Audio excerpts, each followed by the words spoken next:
Ang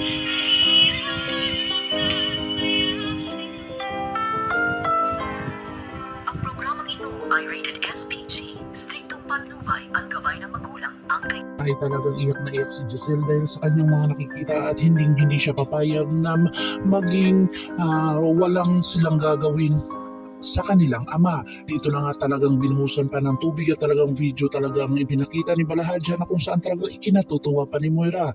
Acting si Zoe na kung saan talagang nagpakunwari itong hindi niya alam ang katotohanan.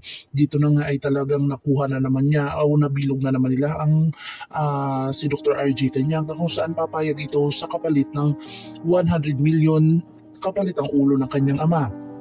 Dito na nga positibo itong si Giselle na talagang may kinalaman itong mag-ina na ito, lalong-lalo na itong si Annalyn na kung saan kahit si Dr. Carlos Benitez pa ang pipigil sa kanya ay hindi ito pa matitinag dahil hindi ito ang dahilan kung bakit siya gagawin niya ang lahat dito sa kanyang Lolo Pepe.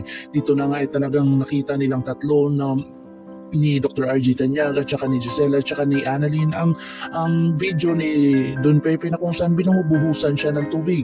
Dito na nga talagang awang-awa na itong si Giselle sa kanyang ama at hindi siya papayag na ito ay mawala sa kanila. Dito na talagang bitbit ni Dr. RJ Tanyag ang 100 million na kung saan kapalit ng ulo ng kanyang ama.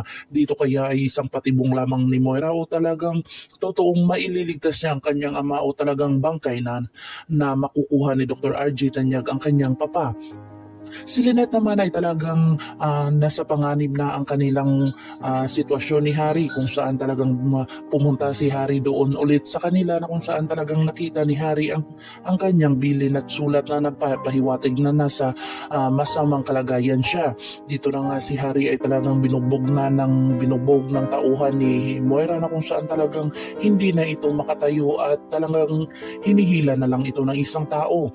Dito na nga takot na takot itong si Lynette kung napaano na si Harry na kung saan pag nalaman ito ni Dr. Carlos Benitez ay talagang patay itong si Moira. Talagang ang buhay ang ipapalit dito kung talagang makikitil ang buhay ni Harry.